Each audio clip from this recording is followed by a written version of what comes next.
Good afternoon, everyone. This is Bassam Haddad, and I am here with Professor Sami Al-Arian in this really important conversation about the intersection of academic freedom and the war on Gaza, a view from the region, which will also include a number of other topics.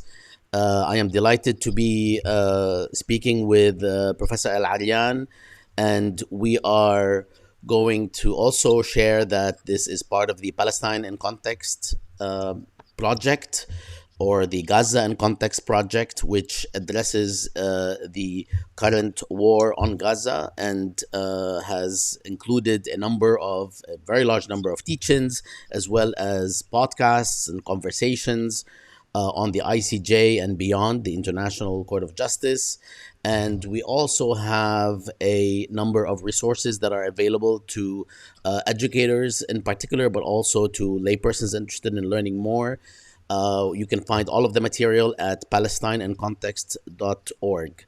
And I think we have the wrong URL. It should be .org. So I'll put it back on in a second. First of all, before I introduce Sami, Sami كيفك؟ Ahlan, great to be with you. Wonderful to be with you. It's wonderful to be with you, Azizi. I would like to say a few words about Sami, whose past and accomplishments and work is vast. And I will let him, in our first theme, address his background and, incidentally, what has happened to him in the United States, because this is actually the ninth anniversary this month, that he will also address in a bit of detail. Let me share that February 5th, again, of this year, marked the ninth anniversary of Dr. Sami Al-Arian's leaving the US for Turkey after living in America for 4 decades. It was the culmination of a 12-year saga that started in 2003 when he was targeted and arrested by the US government because of his activism on Palestine. After a 6 month trial in 2005, he was not convinced on a single charge. Yet he was kept in prison and house arrest until the charges were dismissed in 2014. Today, I sit down with Sami across an ocean and a sea to discuss a view from the region regarding recent developments in the war on Gaza. Our esteemed guest will address the current situation ahead of the impending total Israeli invasion of Rafah by the Israeli army, the ICJ ruling, and its lack of concrete consequences and scenarios for the future. Sami, as I shared, has a very long bio. I'll share a little bit of it and let him address the other parts that he would like to share. Sami Al-Arian is director of the Center for Islam and Global Affairs at Istanbul Zaim University. Please correct me if I mispronounced it, Sami. Originally from Palestine, he lived in the U.S. for 4 decades, from 1975 to 2015, where he was a tenured academic, a prominent speaker and human rights activist before relocating to Turkey. He is the author of several studies and books that I will try to ask him about as we move forward. Again, welcome again, Sami. It's a pleasure and honor to be speaking with you. If you can please start by finishing your bio, because this was just a sliver, and address your experience in terms of this really important topic that we are beginning to face here in the United States in terms of questions of academic freedom and beyond, and definitely your specific circumstance in terms of being targeted in the United States before you left. First of all, thank you very much for this invitation and for giving me the opportunity to have this conversation, which I think comes at a very, very crucial time. I was born actually to Palestinian refugee parents. Both of them were expelled from Jaffa in 1948. Eventually located in Gaza. They left from Rafah to Gaza.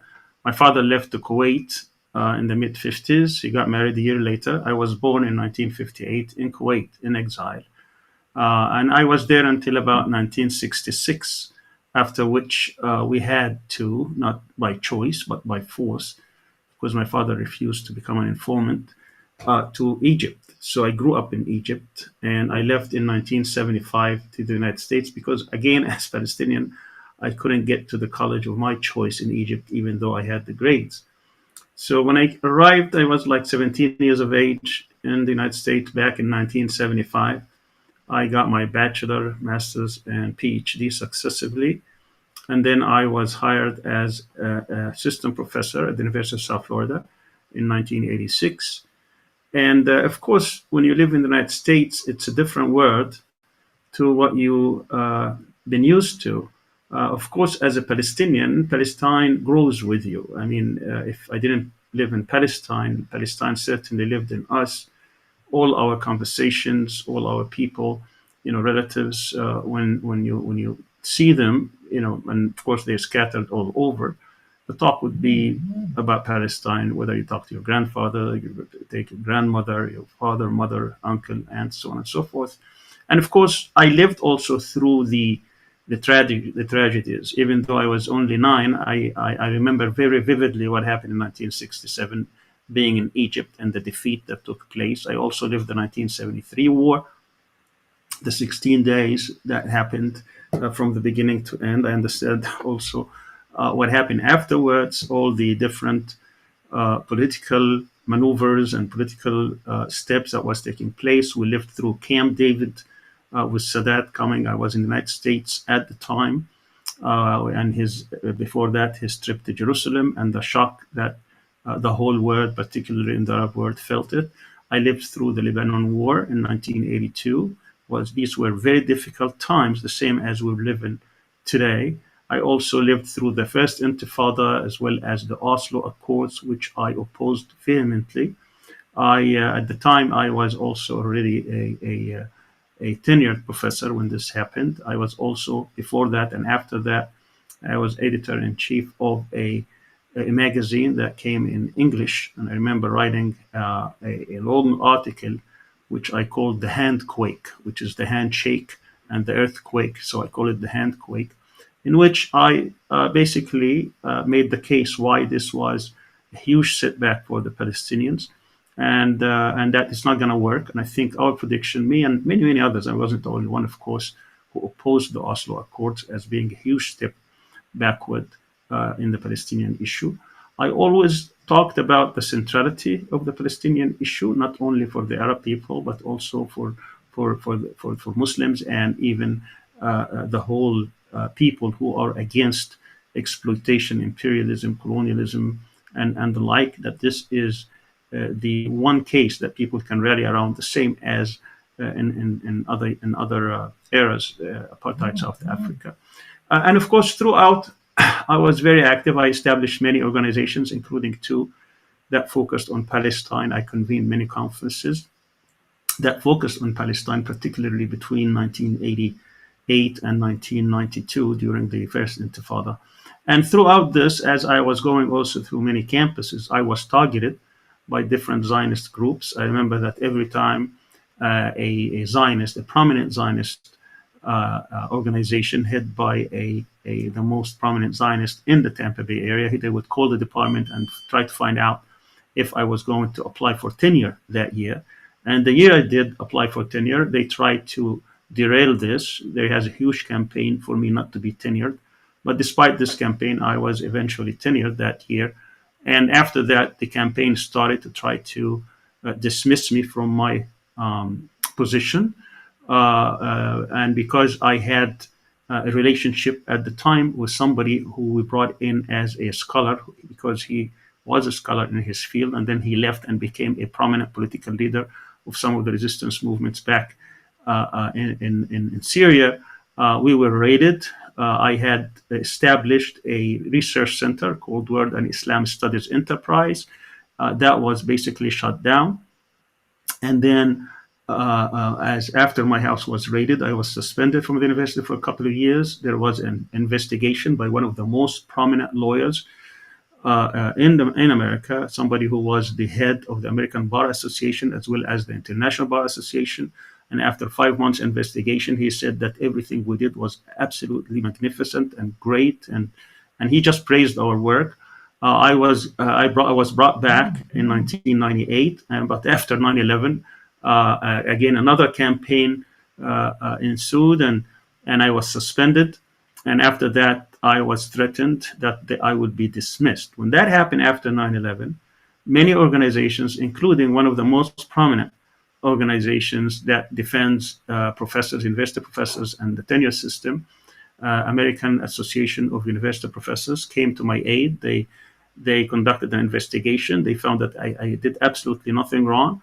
They told the university president at the time, after she suspended me at the end of 2001, if I'm not back by the fall of 2002, they will be censured and put in a blacklist. Of course, she went to all the politicians openly, publicly, to try to do something about this. And when she couldn't find a real reason to fire me, she, through my lawyer, they offered me $1 million to resign. And when I said I want to see it in writing, that chairman of the board, who was appointed by the governor at the time, Jeb Bush, said that would be over my dead body. I've been calling this guy a terrorist, and now you're telling me to give him $1 million. That's not going to happen. So the next day, instead of getting a negotiated deal, they sued me in court to fire me. That was in August 2002. When that failed in October, they went to federal court. First was state court, they lost. Then they went to federal court, then they lost in December. By the time I sued them in January, I was arrested in 2003 in an indictment that was a shock to me, to say the least. It was a 160-page indictment, an unbelievable indictment. Me and three other co-defendants, over 100 charges. They were asking for 3 life sentences plus 220 years. They had all kinds of charges. And this saga went for about 27 months. They were not ready to try the case, yet they indicted and they put me in solitary confinement in 43 straight months, even away from where the court was. And during this whole time, I'm looking at the evidence that was assembled. They had 10 years worth of wiretaps on me, which included 471,000 phone calls and faxes. That translates into 21,000 hours. About 200 hours or so were used during the summaries of which they were using during the trial out of 21,000. They tried to build a case of terrorism. The case fell apart. They couldn't, despite all these things, including, by the way, 400,000 documents, 65,000 documents that were in Hebrew. They admitted on the stand that they went to Israel 21 times trying to build a case. They brought in 21 Israeli witnesses out of 75 that they brought in. I did not call a single witness. And by the way, this trial was a 6-month trial. It's still the longest trial since 9/11, continuously from start to end. We didn't have a break. And with that, they couldn't indict on a single. They couldn't convict on a single charge. Yet 2 of the jurors refused to deliberate when they saw that most of these charges were being found not guilty. So the judge, once he found that out, he stopped the trial, trying to give the government another crack at it. Even though by that time the case has weakened considerably, as 2 defendants were found out not guilty outright. Most of other counts were found not guilty. And then the government said, let's do something, let's deal. You can write whatever you can plead to. Our goal is you have to leave the country. So, of course, by that time, I paid over $1 million, actually 1.3 million to the lawyers. And you're going to start a new trial, you got to raise that funds again.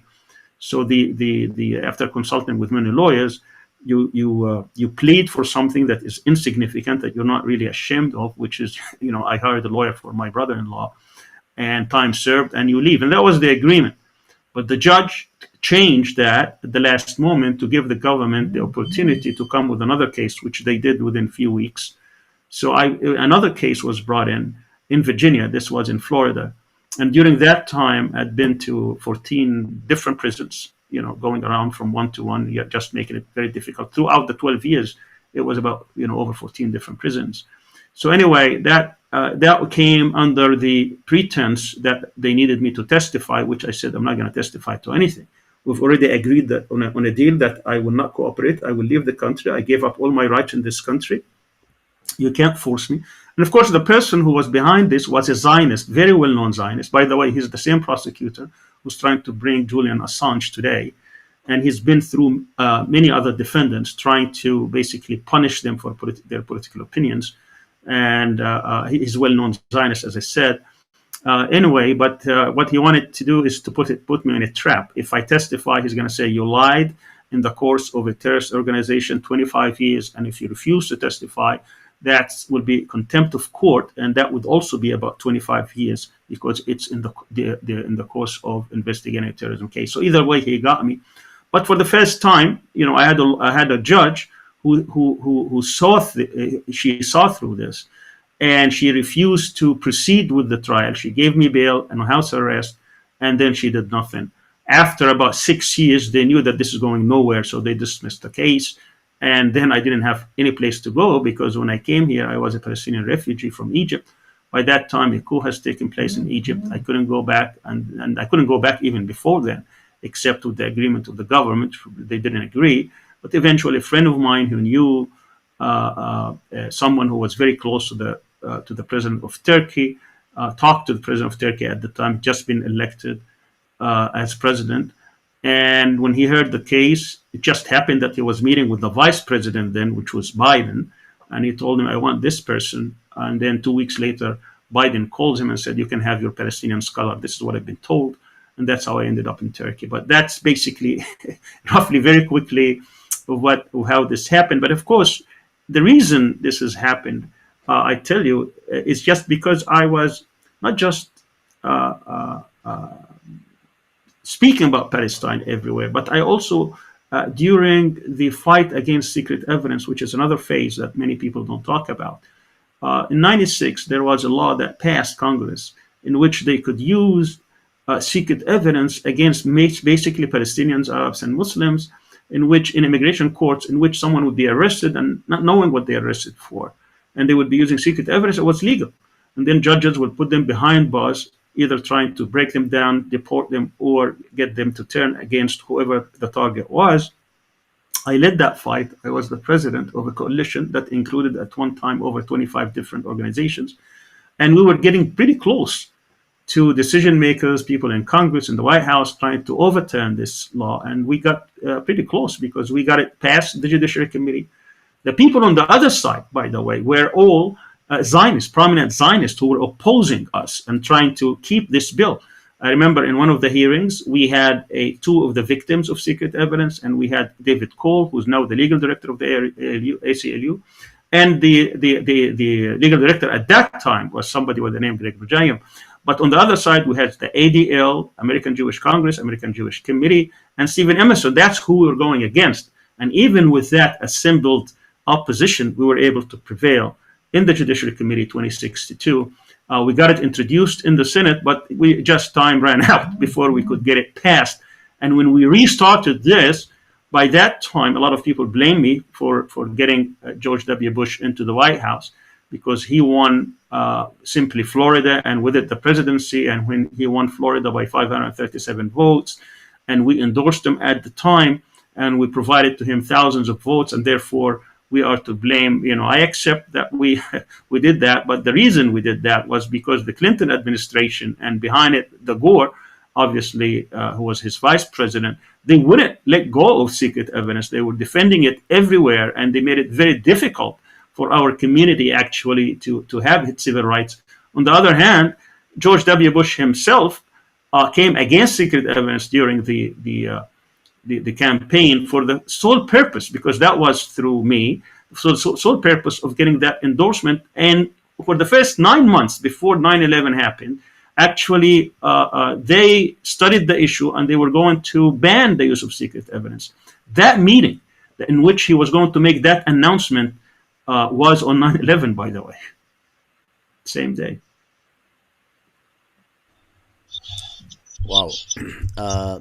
I have about 3 or 4,000 questions on this, but I will not. I will not indulge. You said a lot that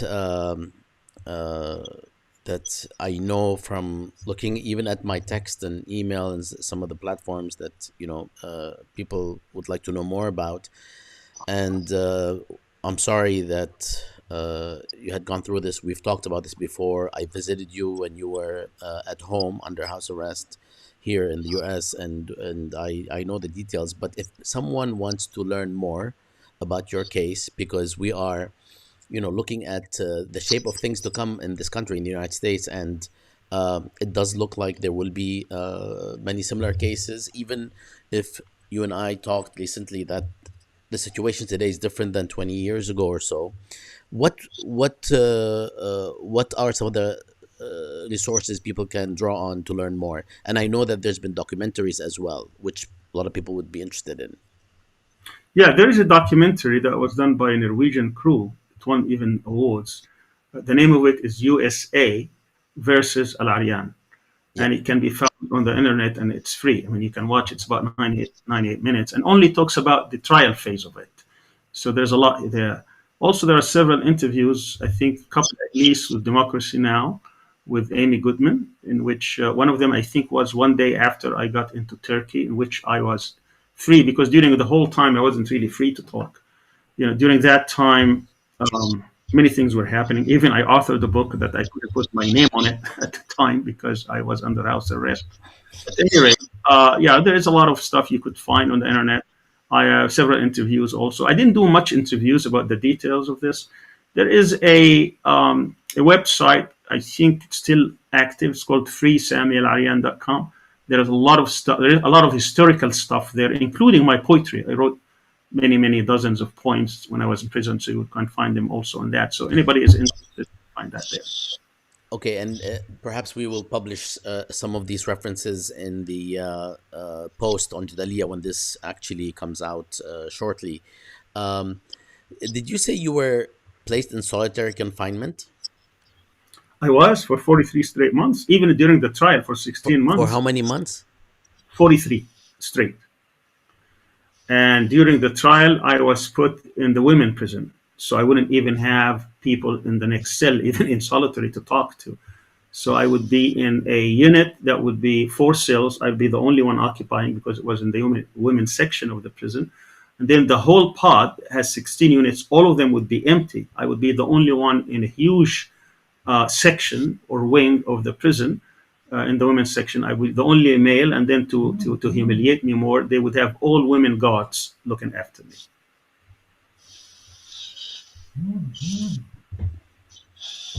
I'm sorry, Sami. Um, well, I am happy that you are now doing the work you're doing and continuing with your mission.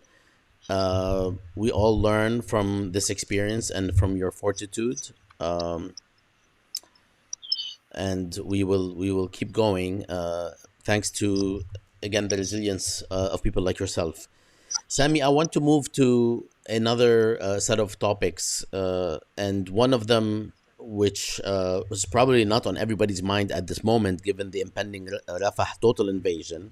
But I would like to clear this first before we move on, because you've talked about this and you're speaking to us from the region, and we'd like to know more about what happened with the ICJ now, more than the month notice that they gave, and why are there no concrete developments, at least in many cases, many ways, and where do you see this going, given that a lot of us are not too optimistic, but where do you see this going? And perhaps you can also give us, where do people in the region that you are around and that you speak with and that you interface with are seeing this? And we will get to the question of Arab states and their sort of lack of involvement in general. But if you can touch on that too, regarding the ICJ in particular. Well, actually, my position is probably more positive than people in the region. So if you're asking about people in the region, they really have uh, no hope at all that anything is going to come out of this. My position is slightly different. My position was that this is for the first time, maybe the second time, if you consider the 2004 ruling on the barrier on the apartheid wall, but I wouldn't put it in the same category. This is for the first time that Israel could be held accountable, even on paper. And I think the South African presentation was so powerful that it could not have been ignored, not by the ICJ, not by anybody. And it was meticulously detailed in its in how Israel had violated every single section, every single article of the Genocide Convention. It was very difficult to ignore. South Africa asked for 9 demands, and I think the ICJ came with 6, and I think some of them were lumped, and almost they got everything he asked for except the immediate cessation of violence, or what people call ceasefire, because ceasefire, technically speaking, is between 2 states, and Hamas is not a state, and even calling it Israel-Hamas war is misnomer. This is not an Israel-Hamas war. This is an Israel genocide on the Palestinians in Gaza. And what needs to be is that they need to stop this genocidal war, this destruction of men, women, children, and buildings and everything else in Gaza. At any rate, I looked at it more positively, considering that the vote was 14-1 in many instances, if we exclude the South African and the Israeli judges. In terms of the 15 ICJ judges, that's an overwhelming vote. I did not expect that, to tell you the truth, because I said if they look at it from a biased political perspective, that's going to be very close, and we may even lose. But I think they could not ignore the overwhelming evidence that was given by South Africa.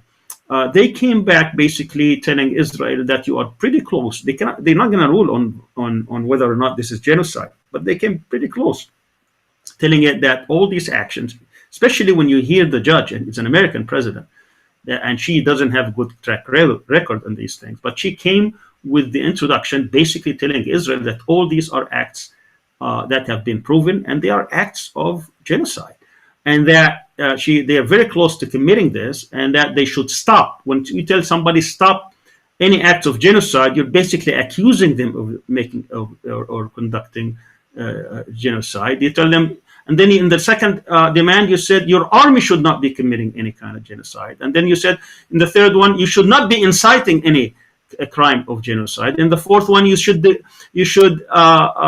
document every act of genocide. And number 5, you said you have to report to us within a month.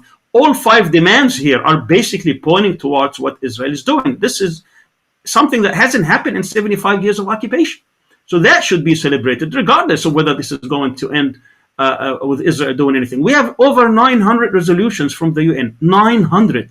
Not a single one has been implemented. So no one is surprised that Israel is going to ignore it. But what's important here is that the whole world is united when it comes to this issue. And then the last one, he said, you should not impede the aid to the Palestinians, and you should do absolutely nothing. You should make it available to them. And that comes when you mentioned the Arab and Muslim states. On November 11th, we had 57 countries representing every single Arab and Muslim country in this world. And I counted, roughly we have about 17 million soldiers. These countries have about 17 million soldiers, about close to maybe at least 8,000 or 9,000 fighter planes, perhaps as much as 30,000 tanks, tens of thousands of armed vehicles, and then over $1 trillion of defense budget in the last decade. All this, and they made a decision. They made only one decision, that Israel should not stop aid going to Gazans. All these armies, all these countries could not bring in one bottle of water to a thirsty child unless Netanyahu says so. That says so much about the state of weakness, impotence, paralysis, how they are dependency, how all these countries, and we can talk about that, when we come to that issue, why that is, because I can probably give details. But the reason I brought this in is now they even are armed with international law, because every demand of ICJ as an organ of the United Nations become an international law. That tells me what happens at the ICJ is whatever the Houthis are doing is international law. And whatever the United States and the United Kingdom are doing against the Houthis is against international law. Because now, if you said that you must stop this aggression, you must stop this genocide, that you have to open all means for the Palestinians to give them aid, to give them medicine, to give them food, to give them water, to give them fuel, to give them electricity. That is international law today. So if anybody has any excuse in the past, there's no excuse now, because that's what they demanded. That's what the resolutions, what the demands of the ICJ ruling was. And yet, this is now we're entering almost the 6 month, within a week, we'll be entering the 6 month of this, and whose will is being is carrying the day? It's the Zionist will, Netanyahu's will, and his aiders and abettors in Washington. And that just speaks volumes about the state of the world today. One slight amendment. Some Arab countries did send trucks of food, except not to Gaza, but to Israel. Thank you for mentioning this. That's right. Yeah. They went from Dubai to Saudi Arabia to Jordan and ending up, feeding the Zionist army. That's correct. And there are actual videos. I mean, thanks to those who produced the videos in Israel, they have a video connecting the entire trip, basically to make a point, which is very interesting, to make a point about the perhaps continuing normalization despite the genocide.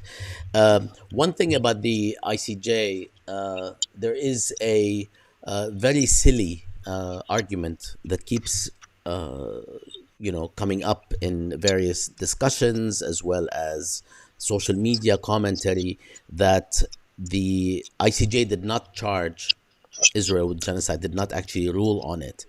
But a lot of people don't realize when they hear this, and that's why sometimes they don't have a way to respond, that that was not the intent or the mission of the ruling or the actual sessions.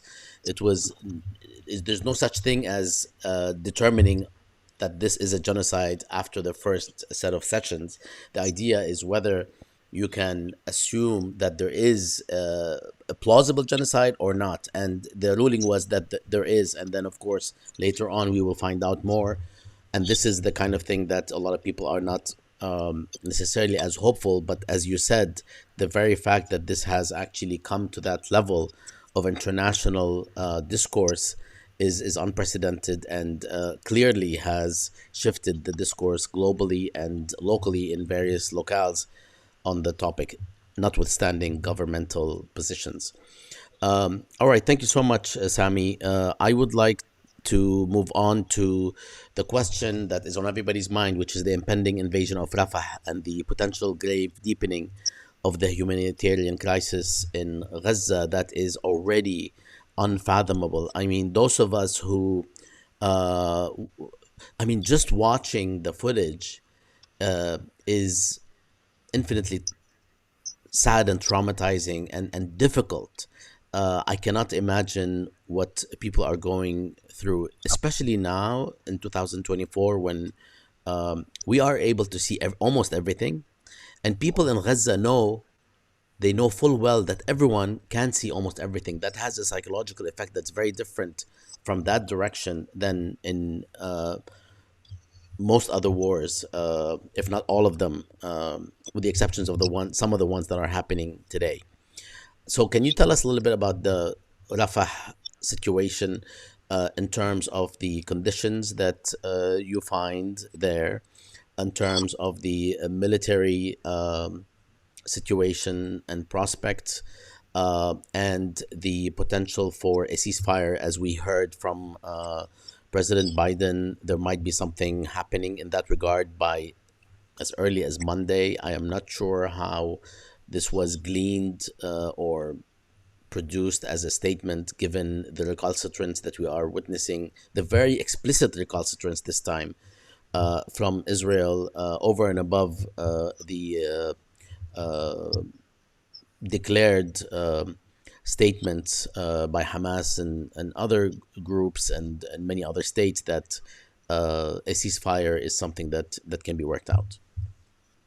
If I may go back a little bit about what was Israel's objectives when this onslaught started on October the 7th. Of course, for the first time in its history, Israel faced a sudden attack from Hamas, and people think, oh, Hamas started this war, forgetting the fact that the Palestinians have been dispossessed and they have been attacked and aggressed upon and occupied for decades. We're going back to 1948 for the people inside the occupied territories that was taken back in 1948, and of course the occupied territories of 1967. And then we've had this whole regime, apartheid, Israeli-style regime, where you have basically two legal systems and people under occupation with no end in sight, going through even all the political processes in which they were denied every single right that is given to others around the globe, including, of course, the empowerment of the most fascist right-wing government in the history, in which they found now is the time to end this conflict by imposing on the Palestinians, after declaring it a Jewish-only state and Jewish-only territories. One of three solutions: they could either submit totally to the fact that this is a state for the Jews, and whoever lives there who is not a Jew would be under a completely different regime and they have to submit to it, or they can be compensated and leave, or they could be killed. These are the three choices that Smotrich and his ilk, who are protected and allied to Netanyahu, that were the choices. And then they started putting all kinds of pressure before October 7th, trying to go to the Aqsa Mosque and try to impose divisions both in time and space, unprecedented in terms of this thing under occupation. The incursions on the camps and the cities and the towns inside the West Bank, and of course we can't forget the 17-year siege on Gaza, in which the Hamas, who's the ruler of Gaza, has tried everything. They tried peaceful protest, the great protest of return, demonstration for return. They tried negotiated settlements. They tried many, many things. Everything failed. They were counting how many calories every citizen in Gaza would get so that they keep their water above water. That's how they put it. At any rate, so this was an attempt by them, and not to speak also of the fact that they were trying to normalize now with all states, culminating with Saudi Arabia, to bypass the Palestinians. And that was the plan of Trump and the plan of Biden as well. So this was an attempt by the Palestinians to break from it was like a prison break, to break from that and try to force some sort of resolutions and relief for the Palestinians. And from day one, Israel has several objectives. There is a hidden objective, which is try to seize on the moment and finish the job that was not finished in 1948, which is basically to displace as many Palestinians outside historical Palestine as possible. If there is anything they regret from Ben Gurion to Netanyahu, is that they were not able to push the Palestinians out of historical Palestine at that time, when it was very easy to do for them, in which 750,000 Palestinians were dispossessed out of 1.35 million at the time. And of course, that represented 80% of the territories that they seized, only 150,000 left. And they were under martial law between 1948 and 1966. This is what's called Israeli-Palestinians. But the rest of them have been under occupation, and they regret the fact that they couldn't at one point or another push them out. So they think this was their strategic moment. And that's what Netanyahu and Smotrich and Ben Gvir and Benny Gantz and Gallant and all these war criminals trying to do to the Palestinians, try to make life hell on earth, so that maybe they can force them. But it is the credit of the Palestinians that they, despite all these sufferings and the misery that they see and the killing and the destruction, they insist to stay on Palestinian land and not to submit to the Israeli plan. But the open or the public pronouncements or the public objectives have been to bring the resistance to heel, to obliterate it, and to restore the image that was decimated on October 7th. Because, simply put, Israel, one of the Israeli imperatives is that this is the strongest army in the region. That it does not get defeated. It always defeats its enemies. It always fights on enemies' territories, and that it is the hegemonic power, and that it is more powerful than all its enemies combined, and that's why the Arabs must submit. And frankly speaking, the Arabs have been submitted, the governments, and the United States in its geopolitical restructuring, it wanted to have less military presence or footprint in the region by handing over this task of securing its interests to its main allies, and that would have been designated as Israel and Saudi Arabia. And let's not forget that Trump, before he left office, he integrated Israel into the CENTCOM structure, for many years since its inception in the 80s until Trump's years. Israel was part of NATO as an observer, but during Trump, it was transformed into and integrated into the CENTCOM command, which is a military structure that rules the area, and they were going to hand over this with the culmination of the normalization between Saudi Arabia and Israel in order to keep those who are considered enemies, those who are considered rogue, like Iran and the resistance movements in Lebanon and Palestine and elsewhere, that they could be kept under control. That was the plan. So October 7th operation came and disrupted all of this. So they came with a vengeance. Not just the Israelis, but the Americans as well. The Americans have been behind what Israel is doing every step of the way. They never really tried anything else. I mean, they agreed with the Israeli objectives. The only problem was tactics and pace. And they wanted this to be over, and the Israelis promised them that this would be over within few weeks.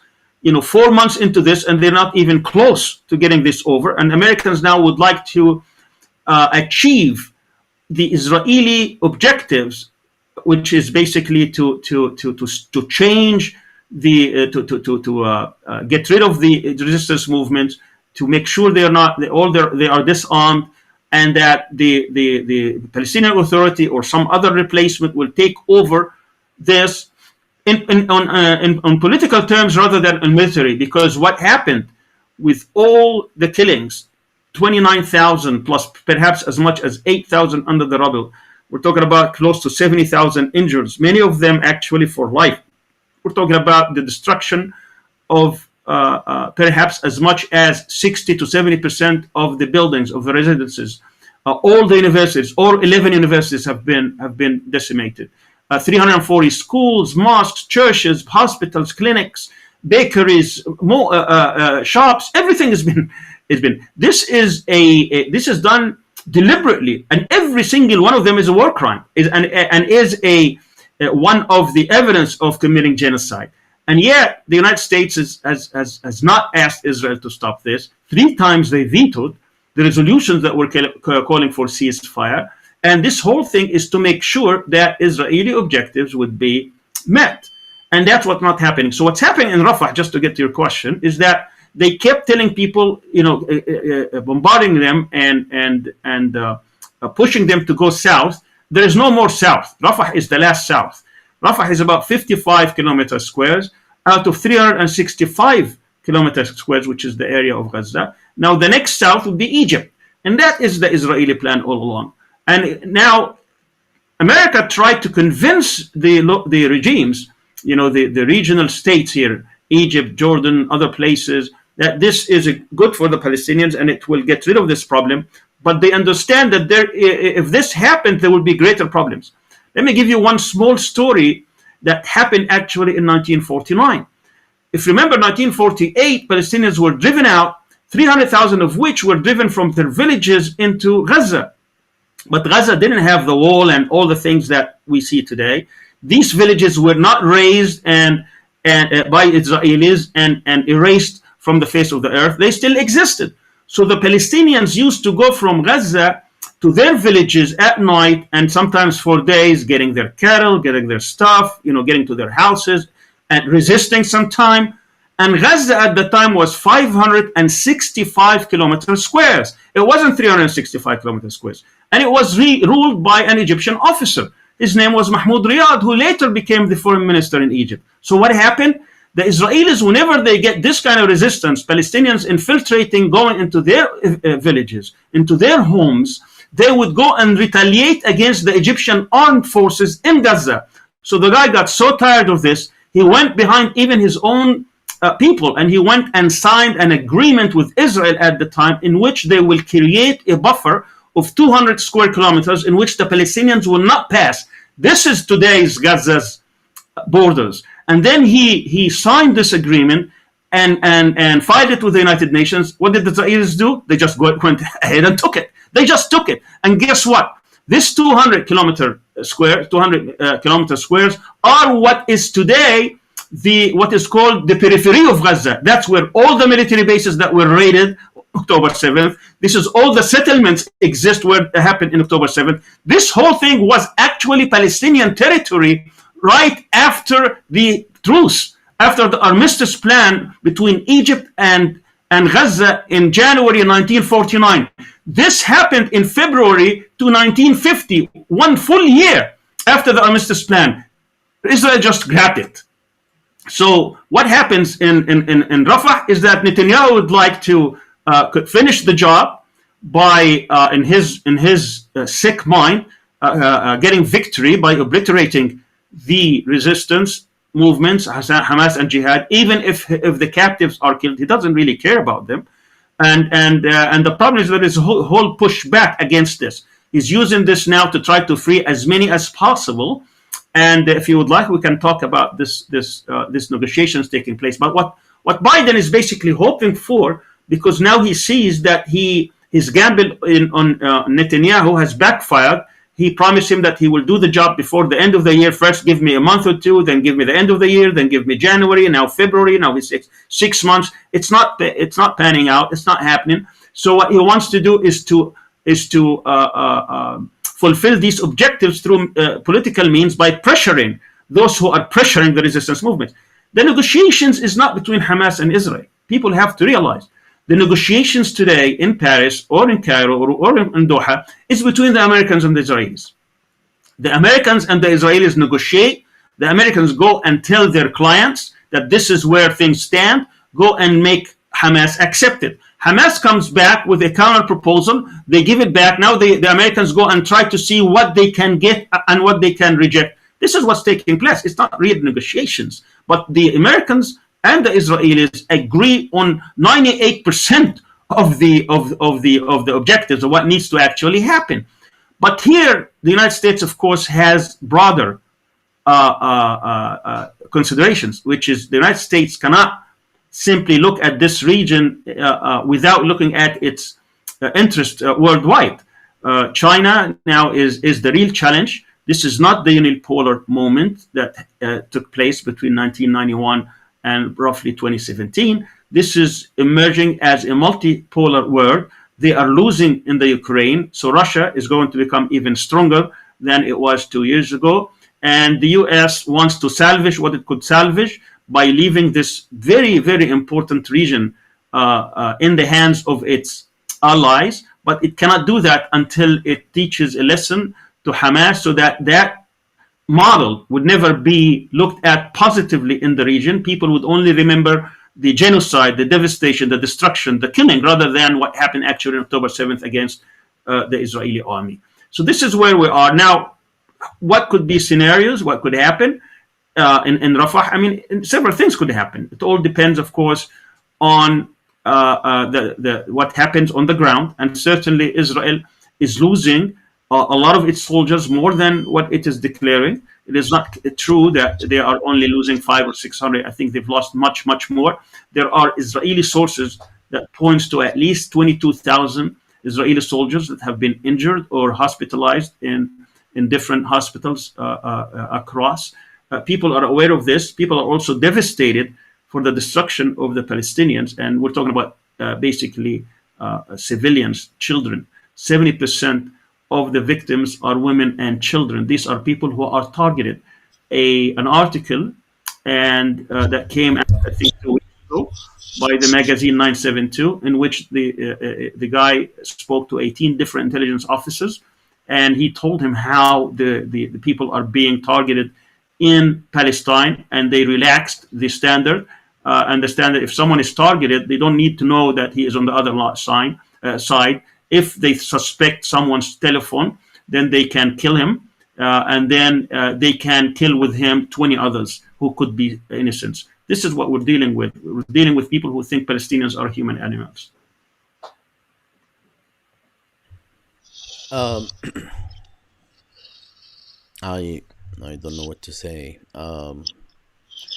So what in this particular context today, right now, I can't hear you. You're muted, I think.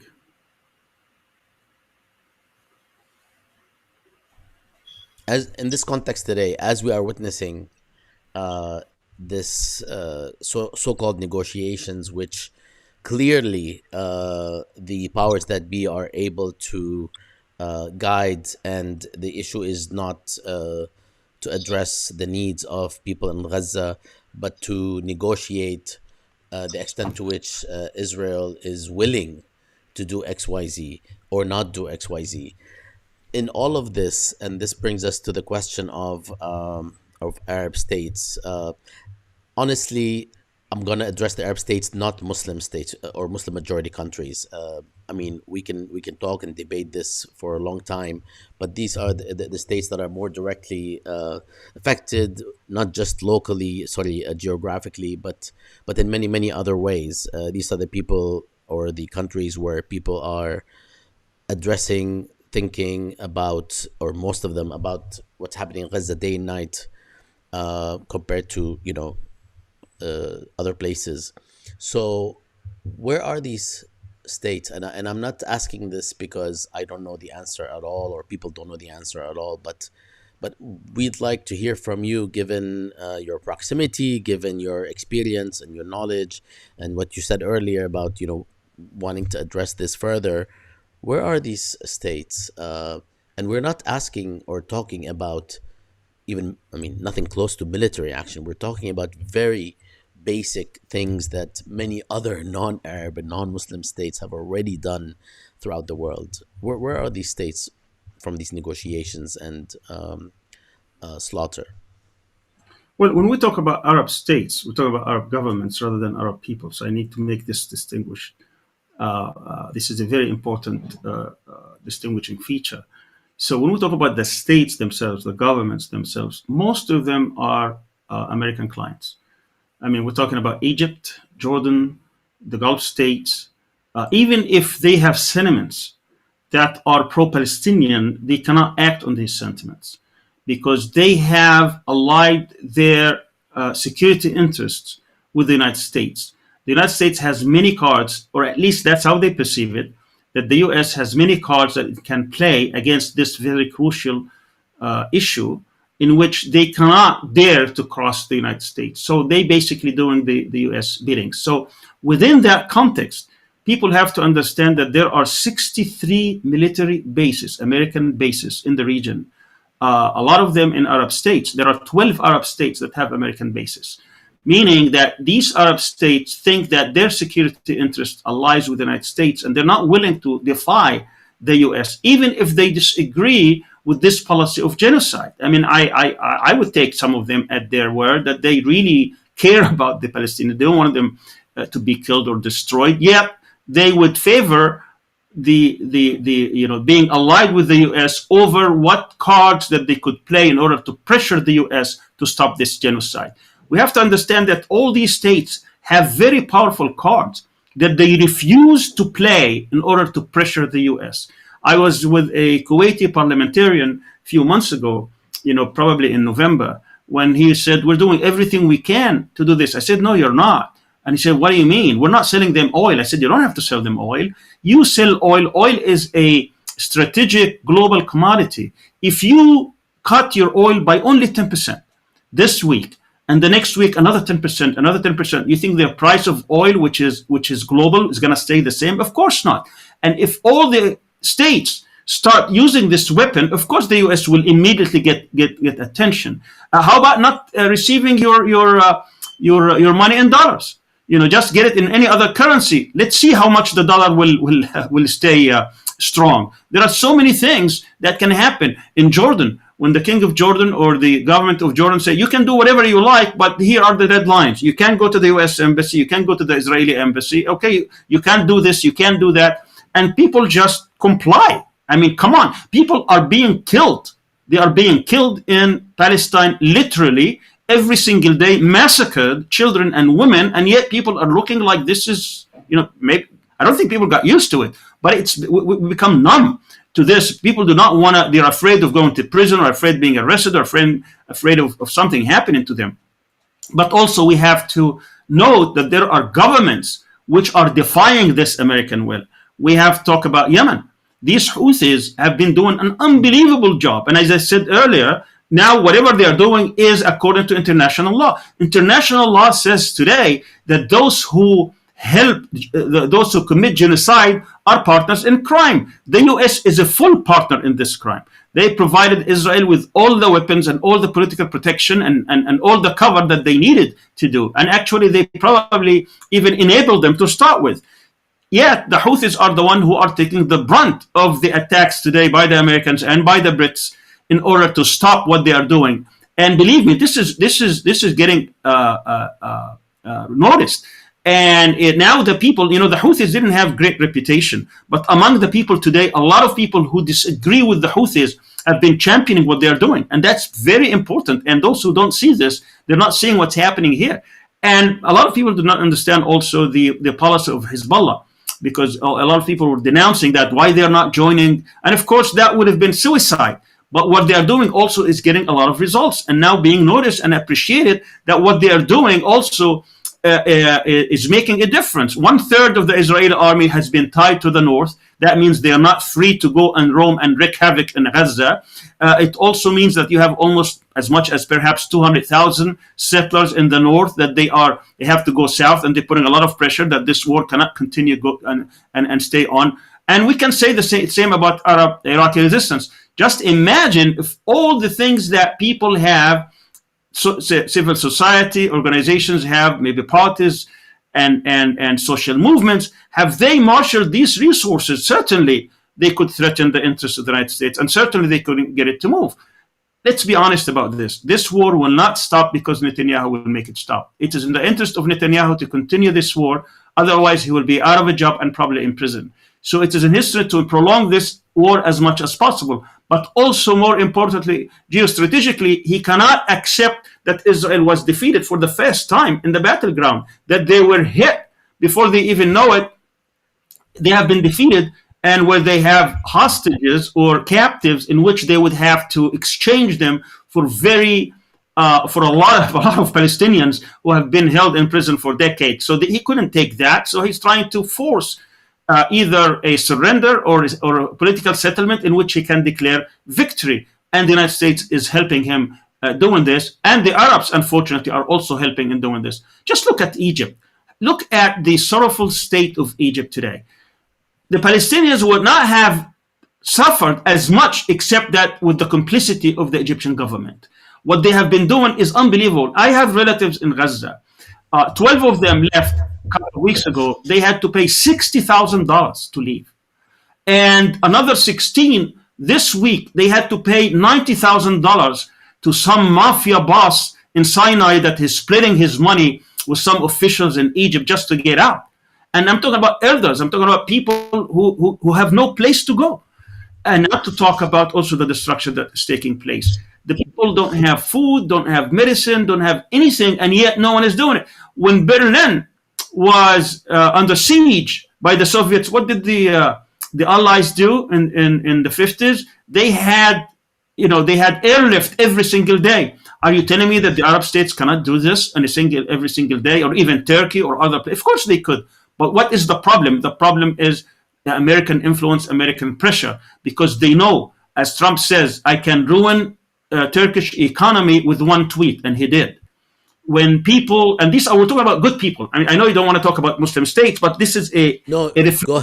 Go ahead. I just want to focus on the Arab states.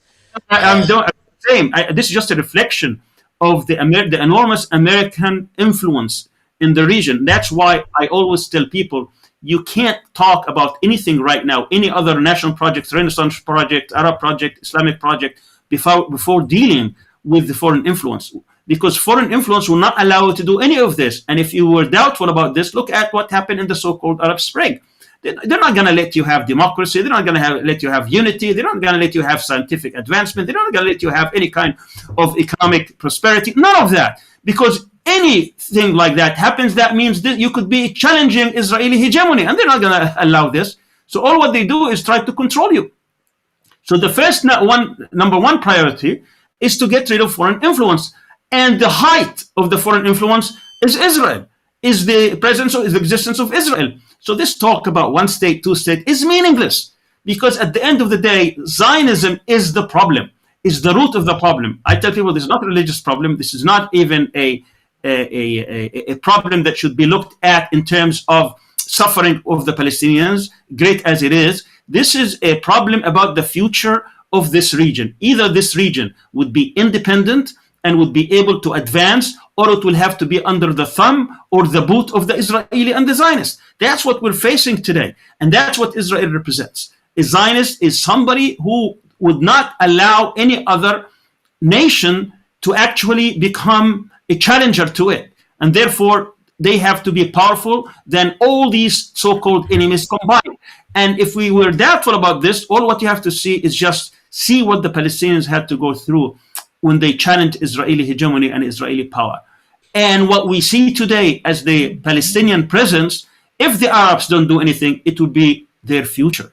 That is the future awaiting the Arabs if they don't move against this cancer, and I call it a cancer. So our objective, in my view, should be to dismantle the Zionist regime. Pure and simple. This is not about the people, because this is about a state. This state is settler, colonial, supremacist, racist regime that wants to uproot the indigenous people and bring people from outside to replace them and to have a sovereignty and hegemony over the whole region. There will never be a two-state solution. Simply, not because the Palestinians didn't want it. Actually, the Palestinians gave everything possible to make it happen. They gave their ultimate recognition back Yasser Arafat when he gave it in 93. And of course, before that, they dragged him into Geneva and Algeria in 1988, and he kept repeating it over and over and over again. It's the Israelis and the Zionists who cannot fathom that they could give the Palestinians any kind of rights. Well, Palestinians are the all rights. it's also And it's also yes, becoming explicit today, and Netanyahu is, well, others as well, but not as loudly, is proud of being the person who actually prevented this from happening all along, not just now. So this is like this is no longer a debate point where in the past there would be these very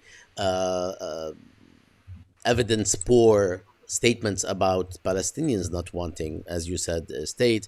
Uh, this is no longer actually a debate point because it's being spelled out directly that not only now, but historically, certain people are very proud about being the ones that actually prevented the formation or the idea of a Palestinian state.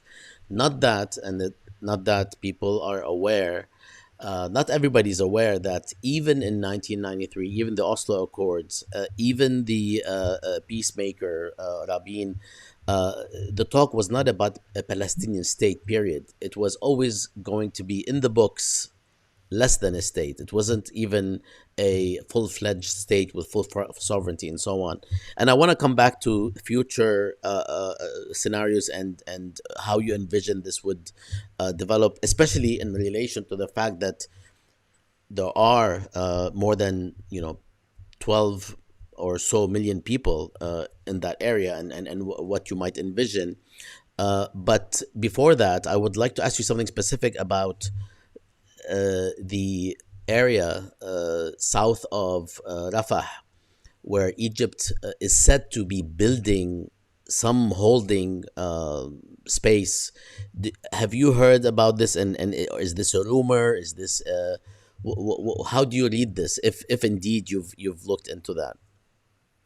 no, I mean, it's been confirmed that there is a huge area south of Rafah that has been built. It's walled city that has many camps that can hold perhaps, as no one really knows, but perhaps as much as 400,000 or 500,000 people, and everybody is thinking that this is a long held plan by the Israelis, in which they through the United States would bribe Egypt to take as many Palestinians while they try to finish off the resistance or even hold them there permanently. So far, all the rumors, these are all rumors, there is nothing confirmed officially, but even part of the rumor mill is that even the real sticking block has been the what's called the Military Council of Egypt.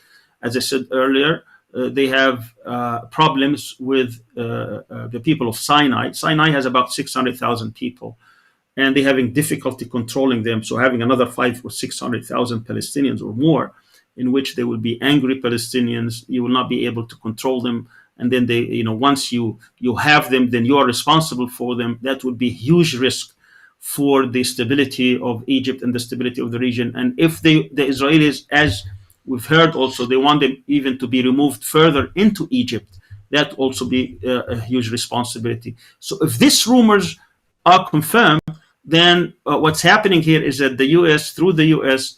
and Israel, there is an attempt to deal with the demographic problem of the Palestinians. Today, roughly, Palestinians in the historical land of Palestine, we're not even speaking about the Palestinians in the diaspora, but in the historical land of Palestine, the number of Palestinian Arabs, or the number of Arabs, generally speaking, outnumber the number of Jewish Israelis. That means that this problem eventually is going to catch up to them, and they would have to deal with worldwide the fact that they have an official apartheid regime. So one way to deal with this is to deport, displace, dispossess as many Palestinians as possible. And I think some of them have said it publicly, including Smotrich and Ben Gvir, is that this is our moment to try to push the Palestinians out, on one hand in Egypt, on the other hand to Jordan for the West Bank. And that's why Arab regimes are very afraid that this could take place actually in Egypt, and because this could also be a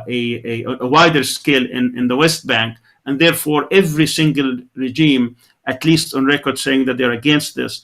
And I think the United States might have gotten this because that means they cannot control what happens afterwards, and which will take them even further away from their challenger in Asia, in East Asia.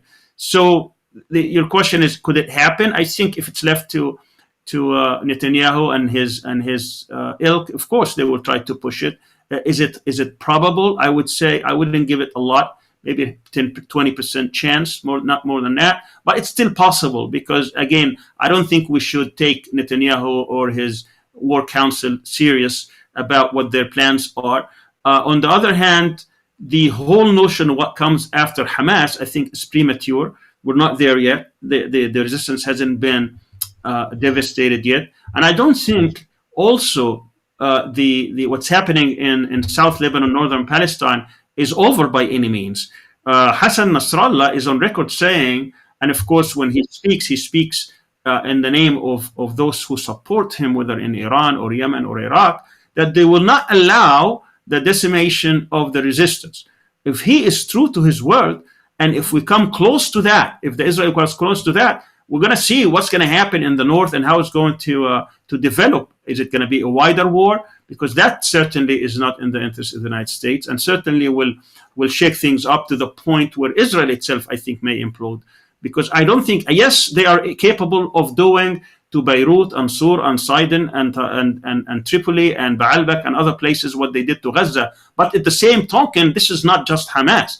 They will be able also to destroy Haifa and Tel Aviv and Safad and all the industrial areas. And I think this is going to be totally out of hand. So there are so many scenarios that one can talk about, and it's very difficult to pick which one has more probability and which one is going to take place. I think more likely what's going to happen is that more devastation will take place. They'll try to push as much as they can.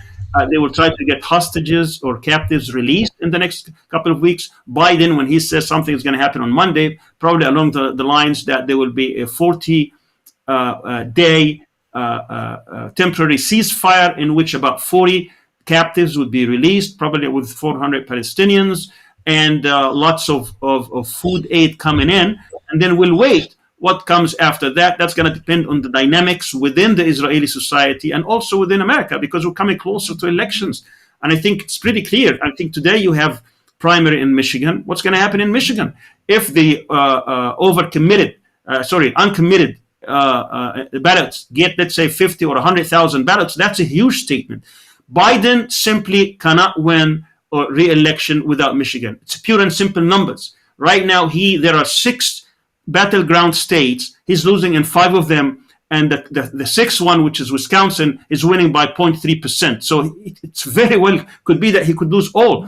All what Trump needs is 35 electoral votes. Biden, as of today, Biden needs 44. Without Michigan, he's done. And today he's losing Michigan by 7 points, even though the Arabs are 4 points, and he's losing over 80% of them. So there are different calculation also. And if he doesn't care or withdraw from the race, of course, that's also a different calculation. Let's just stay here for 1 second. There is, of course, a number of conversations about whether people who normally would vote Biden, because especially people from the region, people of color, people who want certain social slash cultural measures to be adopted and others revoked or rescinded. There is this attempt to basically blackmail slash hijack people who are opposed to Biden's support of the Israeli genocide into still voting for Biden, and then the response is, of course, no. And then the response to that is, well, then you are basically ushering in another disastrous Trump presidency on many counts and so on. And then, of course, the response, I mean, these conversations happen all the time. And then the response is, well, they could both be as problematic as can be, but it is Biden today who is actually enabling genocide and supporting it. And this is where my vote is. What is, given you've lived in the United States for many decades, and unfortunately some of this time was spent in solitary confinement for the charges that were actually not you were not indicted upon or convicted of.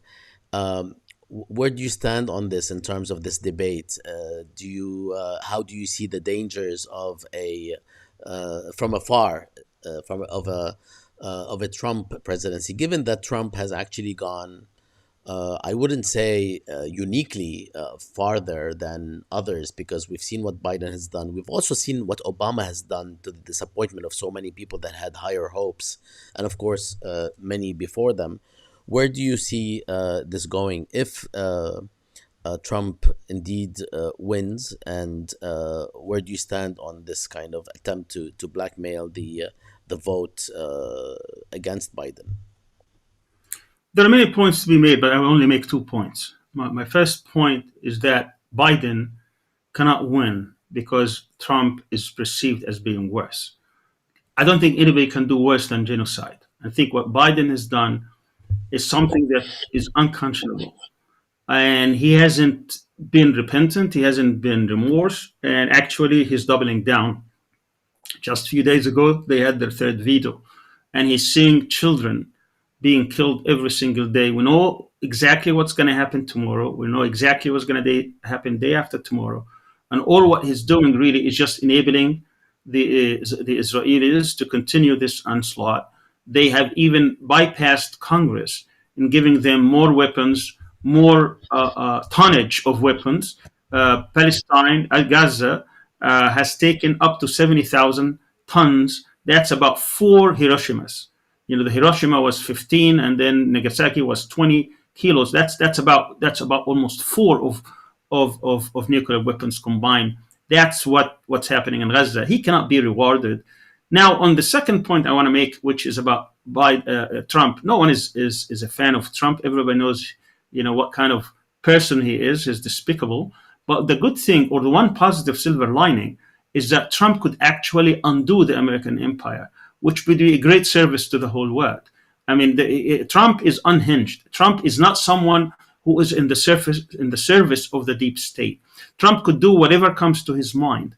And I would just give you one example that a lot of people sometimes find it funny, but it's very telling. And I didn't get it from a single source. I just put 2 and 2 together.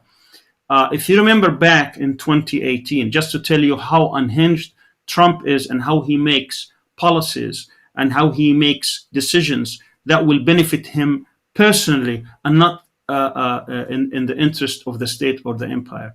Back in November 2018, almost 2 months after Khashoggi was assassinated brutally. And during these months of October and November, the only headline news that the whole world was hearing was Khashoggi, Khashoggi, Khashoggi. It's, drop, drop, drop, drop. That's how Turkey really worked on this. And then on November 30th, after this has been exposed, after the CIA or the national director and the CIA director actually saw the evidence, and she went on record before Congress that MBS was behind it, everybody was waiting that this case is going to go now to the Security Council and go further, in which it would have isolated the Saudi leadership. What happened is that there was a meeting of the G20 in Buenos Aires, in Argentina. And Trump meets with Erdogan because that's where the evidence is. And he says, why don't you, stop this thing and get it over with? You did what you did, and we need to end this. That's why he used to say, quote unquote, I saved his ass. I'm sorry to say that, because he thinks that's what he did. So Erdogan ignored the question, and he came and says, why don't you withdraw from Syria? Because in Erdogan's mind, the greatest threat, national security threat, is the PKK, which is now being armed and being financed and being trained and being protected by the U.S. Military bases and U.S. presence in northern Syria. This has nothing to do with ISIS. This whole project, what's happening in northern Syria, it was about curtailing Turkish power. So Trump says, I'll get back to you. 2 weeks later, on December 12th, he calls Erdogan and announces that the U.S. will withdraw from Turkey. Now, what happens? Of course, Turks no longer push Khashoggi's case, because that was understood to be the quid pro quo. But what happens in America is very interesting. The whole national security establishment is turned upside down, to the point that even the Secretary of Defense, Mattis, when it happens, he resigns over it. Just imagine, no one took notice. Do you think if this was not a deep matter, that this will cause the Secretary of Defense to withdraw, to resign? This was huge. And then what happens? Mitch McConnell, that rarely speaks about national security issues, he goes and publishes an article in the Washington Post in his name saying how this decision, withdrawing from Syria, endangers American national security. A huge article. Now, this is a Republican majority leader against a Republican president. He's challenging him in public. What the hell are you doing? But Trump is capable of doing this because he got what he wanted. He was looking for the couple of billions, that he's going to get from MBS once he's out of office. So this is what's going to happen. Once Trump gets back into office, he's going to be even more emboldened to undo decades of American empire building and doing what benefits him, including, as some of his former officials would say, he may threaten even to withdraw from NATO. Just imagine if that happens, what kind of empire would be left out. So maybe there is a hidden plan somewhere there, that this is the punishment of what has been happening for the past decades. Thank you, Sami. That's a lot on all fronts, and there are a lot of things to also discuss. But I would like to close, because I promised you to wrap this up within an hour or 75 minutes max. Do you have any last words, especially regarding some of the things that you've been addressing, regarding a vision for the future that can be based in notions of justice and equality, before we let you go, or any other words that you would like to share with us, so that we don't keep you for too long, and I'm sure we will have many other conversations with you in the future. Let me just close by thanking you for this opportunity, for having this important conversation. I've been advancing my vision, what I call my vision regarding Palestine. And I've written a chapter in a book that came out a couple of years ago. It's called Our Vision for for liberation, and I laid out, what I thought should be the vision for liberation. And I speak very forcefully against these political solutions. And I think the root of the problem is the Zionist ideology. What we need to do is to de-Zionize Palestine, not talk about political settlements, because any regime that leaves an apartheid system, whether in part of Palestine or all of Palestine, is going to be in danger, not just to the people who live under this regime, but to the whole region, and I think to the whole world, frankly.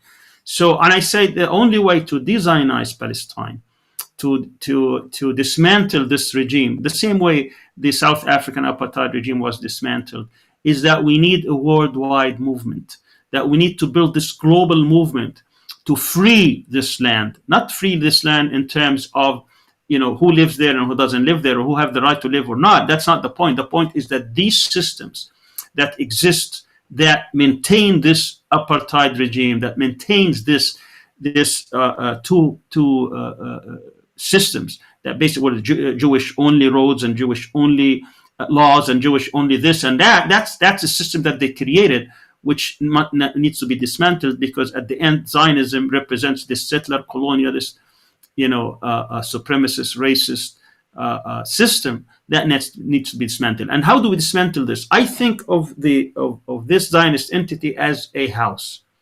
This house is built on 12 columns. And what goes inside the house, these differences, secular versus religious, Israeli versus Arab, or Israeli versus Jewish versus Arab, or Jewish Ashkenazi versus Sephardim, or settler versus non-settler, rich versus poor, so on and so forth. These are things that goes inside the house. It does not dismantle the house. It just makes it messy, makes it not nice, makes it look, problematic. AC is out. But what happens, what we care about is that these 12 columns. Now, I do have a paper and as I said, several other writings that describe this. But one of these are the imperatives that make Israel what it is today. One of their biggest columns or pillars is their relationship with the United States, because Israel cannot be sustained without having a patron, without having a global power backing it. Started with Britain, and then briefly with Germany and France, and then settled in the United States right after the 1967 war. And since then, it has received an enormous amount of support, military, economic, political, you name it. And I think the role of the people in the United States who see this for what it is, that this is a threat to the security, not just of this region and of the whole world, is to undermine this relationship. The moment we can dislodge this unholy alliance, the moment we can shake it to the point, and I think what, in his mind, that's what he had. When we talk about Aaron Bushnell, the guy who set himself ablaze yesterday, which, I cried when I saw this, is that this is someone who could not fathom that his country, that he was willing to sacrifice his life for, is enabling genocide on mass scale. And I think we need to bring this attention and this awareness to everybody in the United States. We need to change and shake up the system to the point when this unholy alliance should be broken. This is a huge service that the people in the United States owe the whole region. And I'm not speaking about the other 11 columns, because these are different ones. But the point here is that the Palestinians themselves cannot do it. I say the formula is very simple. It cannot be done without the Palestinians, and it can't be done with the Palestinians alone. It needs everybody's efforts. That's why we need to build this global movement to start knocking down all these 12 columns. One of these columns, by the way, is how they're trying to get all the Jews of the world to support this project. Luckily, that's not happening today. Today, we see all kinds of movements within the Jewish community, particularly in the United States, because it has the largest Jewish presence outside Palestine, almost 5.7 million. All these groups that are coming out, particularly on campuses, other places, who are challenging this notion of a supremacist, racist state. And that's why I'm very optimistic that whatever happens in Gaza, whatever happens in Rafah, it's not going to be to sustain this project. Actually, it will undo it. It's just a matter of time. Even if you go to two state, one state, at the end, this ideology cannot be reconciled to exist in Palestine in the 21st century. One last quick note.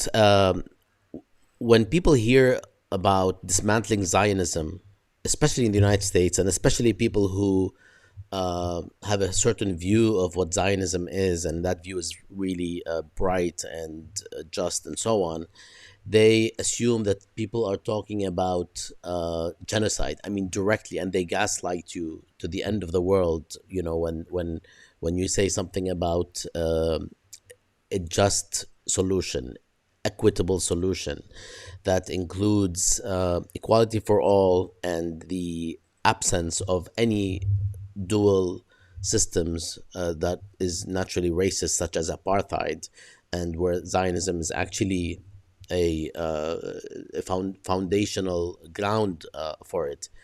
How do we distinguish between the two, and where what would you how would you respond, especially that you're speaking from the region, and given that you've been in the United States, I'm sure you're familiar with that counter argument that you saying that the solution is genocide of the non-Arabs, non-Palestinians. How would you address this? No, this is a very important question. I'm glad you brought it up because sometimes people do not understand what you mean. We're talking about an ideology. For example, if I say we're against apartheid in South Africa, are we talking about genocide against white people? No one, that doesn't even come to mind. You're talking about system. You're talking about a regime. You're talking about laws. You're talking about institutions. When you say, I want to stop racism in America, are you talking about the end of white people? No, you're talking about the end of an ideology that is trying to make all this legal, to make this normal. So what happened is that Zionism is an ideology. So when I say I want to de-Zionize Palestine, it's like I want everybody in Palestine not to be Zionist so that they do not prefer certain racial or ethnic group or religious group over others. That's what we're facing with. So this is not a call to genocide or kill or get rid of people. It's about systems that have been enshrined, that have been instituted, that have been built, and that they have been fed, and it has been a part of a whole system. Today, Palestinians live in the West Bank under this regime.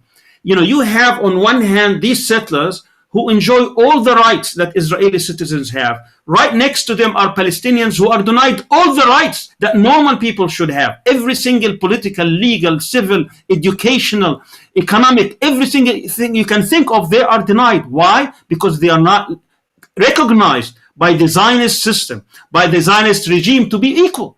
So what do? You de-Zionize by getting rid of this, all these laws and all these systems that prefer Jews over non-Jews. That's what we're talking about this. And if it was Muslims versus non-Muslims, I'll be the same. And if it was Christians, no, the same. And if it's whites against blacks, the same. This is what we're talking about. This is the system that prefers one ethnic group or one religious group, favors them with certain rights just because they were members of that class over the others. That's what we're dealing with here. And what they are doing is disenfranchising Palestinians who go there for thousands of years. My mother's family has been there since the first century of Islam. That's 1300 years, and that's documented. That's where her family is, from Palestine. And she was kicked out, expelled, and all her relatives are denied going and living there after 1300 years. My father, at least from the 7th century, of Islam. So that would make it almost, 700 years ago. So why? Because he comes from the wrong ethnic. But those who come from Ukraine and Poland and the United States and United Kingdom and Hungary and Yemen and Iraq, just because they were born into Jewish families, they get all the rights. That's the system we're talking about here. That system must go. That system cannot be sustained, cannot be accepted by anybody who has a grain of justice in their soul. And yet, it is not just accepted, but it's also enabled in its worst forms that we are witnessing today, and that's just unbelievable. Thank you, Sami, for all your insights. I would have liked to entertain some questions, but we just hit 90 minutes, so we will release you, so to speak. And thank you for the time and your generosity and your perspective. I hope that we can speak in the future under better circumstances. Hopefully, things cannot get worse.